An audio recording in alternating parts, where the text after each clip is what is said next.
Hey guys, bringing back an old favorite, loving the hammock videos. I always enjoy sleeping in a hammock, not sleeping, but laying in a hammock and just talking to you guys. So this blog post is dedicated to Guinevere G. Love, the guru. I love this girl. She taught me so much. And now she's able to teach everybody because she's got a website. So you guys should check it out for sure. Like, I put down a bunch of links below, and it's called Highest Power. It's the URL is highestpower.wordpress.com. And it's a winner, guys. She's way better at making WordPress sites than I am. She's got drop-down menus. She's got, like, all this good content, different pages. I just have, like, a big white, whatever, couple pictures at the top, and, like, throw up some content just to get it done. I have put very little time into this website. She put a lot of time into it. It's very beautiful, and, I put some time into it, too. So check it out and enjoy it. Check out especially the empowerment tools section. She is going to put up some cool stuff, and she starts out with stem sentences, which is a way to really get deeper into like your emotions and figure out what is really causing you problems and how you can, release some pent-up emotions. Like if you are having issues, like if you're all of a sudden like crying or something, you can go through some sentences and really get to the bottom of it and feel an emotional release. So check out that. Okay, but this video is going to be about Hare Krishnas. I just had an amazing time at this Hare Krishna retreat. It's called Eco Truly Lodge or something like that. I don't know. I'll put the links down below. But it's an hour and a half north of Lima on the coast of Peru, and it was so beautiful.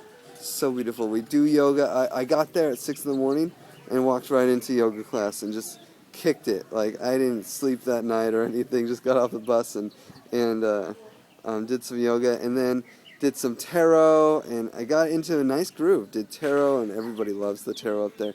That's the thing about these kinds of places. A Hare Krishna ashram kind of thing. It's a great filter for amazing people.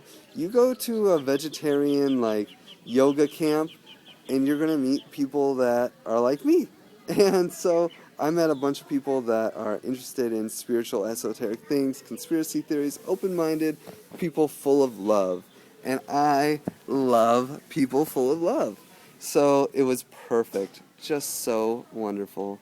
But then there are some issues. I learned a lot of lessons about it. So I'll just keep going through the day. One lesson I learned is that I have an overeating issue. I don't know exactly how I'm going to overcome it, but I will one day. I think scripting's going to help. Maybe Guinevere can put that on her blog next time, and I can utilize her empowerment tools. I hope so. But at breakfast, the first breakfast I had, everyone just gave me all their food because it was really bad. Usually the food's really good. Like, they put a lot of love in their food. I don't know what happened. Maybe somebody had some angst or something when they were in the kitchen, but it got way too salty and it was no good. But, of course, I can eat anything. And I love making sure all the food goes into a human's mouth, and usually that human's mouth is mine. That was a version of negation there. So yeah, I got into that groove, and that made, when you start out with something like that, it just continues. You fill a role. And I played that role the entire time. I just kept eating everybody's food after every meal.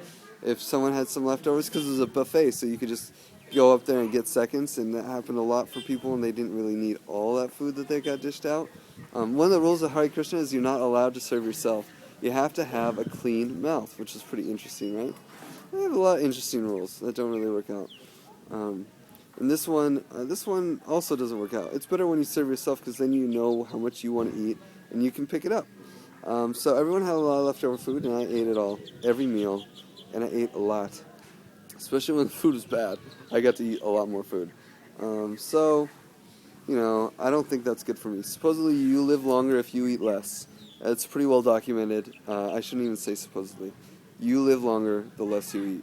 If you die of old age, of course. I'm not worried about that, so much. And that's why probably it's not a big deal for me. But I still don't think overeating is healthy for me. So one day I will work on that. It was a lesson I learned. Another lesson I learned is about their silly rules. Is sexual repression is the real deal, man. You can't be doing that. Like, you can't have for me, I don't think you can really have a society where there's some leader, like they have a spiritual leader that says, you cannot do this. And they have a spiritual leader that says, you cannot have sex, people. And that's just wrong, man. Like, humans are meant to be doing that stuff. We are sexual creatures.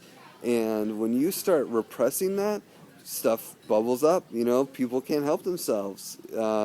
And so, some of the yoga sessions got a little too tantric, and some girls felt a little uncomfortable. And you know what? It is nobody is to blame. Nobody is to blame. I could blame everybody, or I can blame nobody. I'm going to go with nobody. I'm going to use negation in this one, because blame is a bad word anyway. But I will say that any one person could have stopped it. The girls, if she held her own and said, I don't feel comfortable with this, because I remember one time I was in a yoga session and she was like, I don't feel comfortable doing that. And so I just gave her another kind of yoga position to do. And there was also two guys doing the tantric yoga together, which was too bad. But, they powered through it. I'll leave those people unnamed. But yeah, so... the real victims here are the Hare Krishna people that have to live in that society and follow these unethical rules. They're not unethical, but unproductive rules. Never in any society I want to be a part of, because the Hare Krishnas, I actually thought, after the first couple of days, I was like, wow, this could be a place I could live the rest of my life. It was right on the beach, and it was, South American, so many cool people, such a great filter, such an amazing filter when you go to something like that. Only cool people come. So, that was a lesson, of course. And, you just can't live in a sexually repressed society like that. And I wouldn't want to raise a family in that society. They'd probably be molesting children or something. No good. Just kidding, guys. I'm sure they wouldn't. It's just...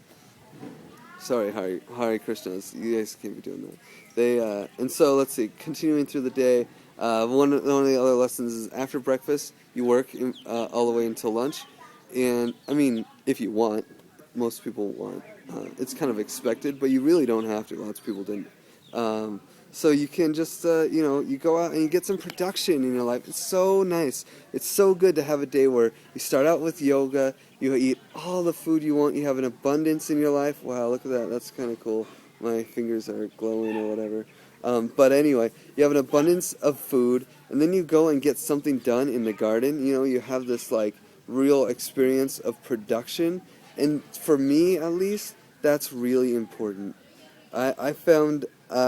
this is a lesson I know, but from working on other farms, but it's really, you just feel better when you do something in the day. And that's one of the issues with traveling, and that's where this blog really comes in. It gives me something to do, something to produce. And I think it's definitely part of my life, and I think it's part of most people's life. To be happy, you have to have some production in your life. And that was a good lesson. So we'd work 4 hours in the garden and then go have an abundant lunch. And then we'd hang out and do whatever. Hike to a cave. It's an amazing cave that you'd have to hike along the beach to, and so good. And then you do yoga. Again, they do 2 days, two yogas a day.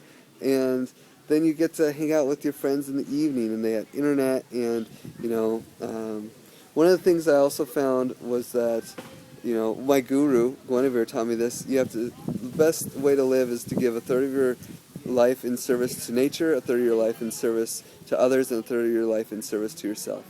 I'm solid on nature and others, especially others. I'd probably give 2/3 of my life to others and a third of my life to nature, and then cut into my sleep time to get my stuff done. So I learned, I was able to say no to some things and actually get some service to myself done there. I did John Kehoe instead of going to a bonfire. I skipped going out in the cave so I could do some yoga and practice my own daily practice, get some of that done. And so yeah, Hare Krishna is full of lessons, and there's more to come. So thank you, Hare. Thank you, Guinevere. Much love, guys.